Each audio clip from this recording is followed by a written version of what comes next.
এখন আহ্বান জানাচ্ছি ক্যাডেট কলেজের পক্ষ দলের বিতর্কে ক্যাডেট রাকিবকে। ধন্যবাদ মাননীয় সভাপতি, আমাকে কিছু বলার সুযোগ করে দেওয়ার জন্য।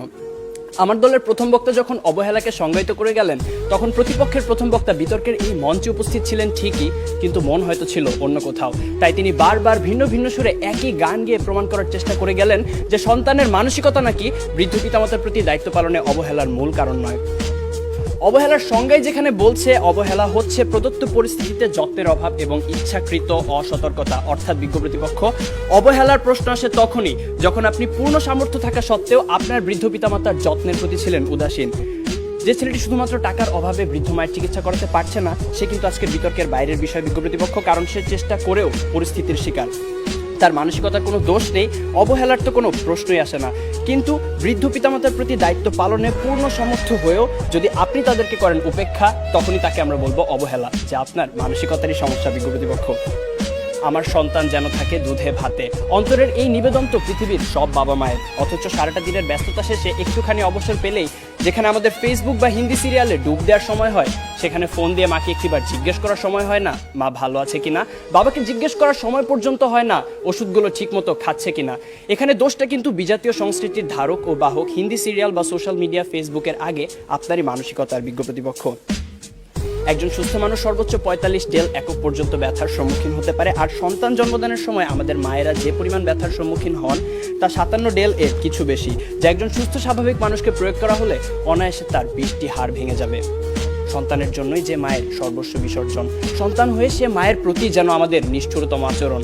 আর এর পেছনে মানসিকতাই যদি দায়ী না হবে, তাহলে কেন নারায়ণগঞ্জের ফতুল্লা শাসনগাঁও এলাকায় ভরণ পোষণ থেকে বাঁচতে সন্তানদের দ্বারা বস্তাবন্দি অবস্থায় রাস্তায় ফেলে যাওয়া 80 বছর বয়সী বৃদ্ধা হাসিনা বেগম সেদিন মারা গেলেন? কেন জামির উদ্দিন শেখ নামের শতবর্ষী বাবা 5 ছেলের 4 জনের হাতেই মার খেয়ে আজ শয্যাশয়ী? তথ্যসূত্র দৈনিক প্রথম আলো, 13 জুলাই 2018। পত্রিকায় প্রকাশিত এমন হাজারো হতভাগ্য হাসিনা বেগম বা জামির উদ্দিন শেখের গল্প আপনাদের শোনাতে পারি, জীবনযুদ্ধে যারা হেরে গিয়েছিল। হ্যাঁ বিজ্ঞ প্রতিপক্ষ, জীবনযুদ্ধে যারা হেরে গিয়েছিল সন্তানের ঘৃণ্য মানসিকতার কাছে।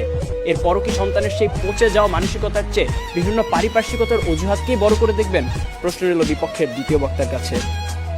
প্রতিপক্ষের প্রথম বক্তা বলে গেলেন যে সন্তানেরা নাকি এখন সময়ই পাচ্ছে না তার বাবা মার সাথে ব্যয় করার, অর্থাৎ ব্যস্ততার কারণে তারা সময় দিতে পারছে না তাদের বাবা মাকে। আসলে সত্যি কথা বলতে জানেন কি বিজ্ঞ প্রতিপক্ষ, এই পৃথিবীতে সময়ের অভাব বলে কিছু নেই, সবকিছুই নির্ভর করে আপনার প্রাধান্যের উপর।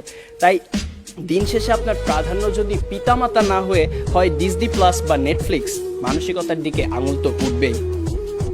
মাননীয় সভাপতি, প্রতিপক্ষের প্রথম বক্তার বক্তব্য থেকে এটাই পরিষ্কার যে তারা মানসিকতা নয় বরং সন্তানের সুশিক্ষার অভাবকেই দায়ী করে গেলেন, যার কারণে প্রভাবিত হচ্ছে মানসিকতা। মাননীয় সভাপতি, কোনো কিছুই তো আপনা আপনি দূষিত হয় না। এখন কেউ যদি ধূমপান করে বলে যে সিগারেটে থাকা নিকোটিনের কারণে তিনি ক্যান্সারে আক্রান্ত হয়েছেন, এখানে ধূমপানের কোনো দোষ নেই, তাহলে বিষয়টি কি নিতান্তই হাস্যকর নয় বিজ্ঞ প্রতিপক্ষ? তাই আজ বুঝেই হোক আর না বুঝেই হোক, আপনারা কিন্তু বৃদ্ধ পিতামাতার প্রতি দায়িত্ব পালনের অবহেলার মূল কারণ হিসেবে সেই মানসিকতাকেই দায়ী করে গেলেন। ধন্যবাদ আমাদের সাথে একমত পোষণ করার জন্য। প্রতিপক্ষের প্রথম বক্তার মতে বর্তমান সমাজে বাবা মায়ের মধ্যকার অশান্তি, ঝগড়া ইত্যাদি দেখে অবহেলায় একটি বড় হওয়া একটি সন্তান তো সেগুলোই শিখবে। কিন্তু বিজ্ঞ প্রতিপক্ষ, একই পরিবারে বেড়ে ওঠা 2টি সন্তানের মধ্যে যখন এক ভাই হয় সমাজে উচ্চ প্রতিষ্ঠিত আর আরেক ভাই হয় মাদকাসক্ত বেকার, তখন আপনি কি বলতে চাইছেন যে তাদের বাবা মা তাদের দুরকম শিক্ষা দিয়েছে? অর্থাৎ আমি এটাই বোঝাতে চাইছি যে পরিস্থিতি যেমনই হোক না কেন, ভালো মন্দের বিচার করার মানসিকতা বা বিবেক সে তো আপনারই হাতে। অবাক বিষয় কি জানেন বিজ্ঞ প্রতিপক্ষ, আপনারা যখন এই মঞ্চে দাঁড়িয়ে বৃদ্ধ পিতামাতার প্রতি অবহেলার বিভিন্ন কারণ হিসেবে নানা অজুহাত টেনে আনতে ব্যস্ত, তখন সবকিছুকে বুড়ো আঙুল দেখিয়ে মন্তাজ মিয়া নামের একজন দরিদ্র রিক্সা চালক সম্পূর্ণ অপরিচিত একজন বৃদ্ধকে নিজের বাড়িতে নিয়ে এসে নিজের বাবার মতো যত্নার্থী করছেন গত 5 বছর ধরে। রিক্সা চালক মন্তাজ মিয়ার এই ঘটনা হানিফ সংকেতের ইত্যাদি অনুষ্ঠানে প্রচারিত হয়েছিল। যেখানে অনেক উচ্চশিক্ষিত সচ্ছল ছেলে মেয়েরা অবহেলায় নিজের পিতামাতাকে বৃদ্ধাশ্রমে পাঠিয়ে দিচ্ছে, সেখানে মন্তাজ মিয়া একজন দরিদ্র রিক্সা চালক হয়েও এমন একটি মহৎ কাজ কি করে করতে পারলেন? তার তো ছিল না অর্থবিত্ত, শিক্ষা কিংবা উচ্চ সামাজিক অবস্থান, কিন্তু তবুও তিনি তা পেরেছিলেন কারণ তার ছিল একটি উন্নত মানসিকতা, বর্তমান সময়ে যা বড়ই অপ্রতুল। শেষ করার আগে মনে করিয়ে দিতে চাই, দূরত্ব, সময়ের অভাব, কাজের চাপ, সুশিক্ষার অভাব ইত্যাদি বৃদ্ধ পিতামাতার প্রতি দায়িত্ব পালনের ক্ষেত্রে কিছু দেয়াল মাত্র। মানসিকতাকে বদলালেই যা পেরোনো সম্ভব। বৃদ্ধ পিতামাতার প্রতি দায়িত্ব পালনের ক্ষেত্রে যদি কোনো কারণে কমতি হয় বা সন্তান অসমর্থ হয়, সেক্ষেত্রে আপনাদের দ্বারা দেখিয়ে যাওয়া যুক্তিগুলো হয়তোবা একটি কারণ, কিন্তু বৃদ্ধ পিতামাতার প্রতি দায়িত্ব পালনের ক্ষেত্রে যদি কোনো কারণে অবহেলা করা হয়, সেটা অবশ্যই সন্তানের মানসিকতারই সমস্যা বিজ্ঞ প্রতিপক্ষ। বার্ধক্য মানে অসহায়ত্ব, একাকিত্ব, মৃত্যু ভয় আর হাজারো রোগ ব্যাধির আনাগোনা। জীবনের যে সময়টায় আমাদের সবচেয়ে ভালোবাসার মানুষ বাবা মায়ের সবচেয়ে বেশি প্রয়োজন হয় আমাদের, তখন কেন আমরা আমাদের মানসিকতাকে কবর দিয়ে দূরে ঠেলে দিব তাদের? তাই বিজ্ঞ প্রতিপক্ষ, আসুন আমরা আমাদের মানসিকতাকে বদলাই।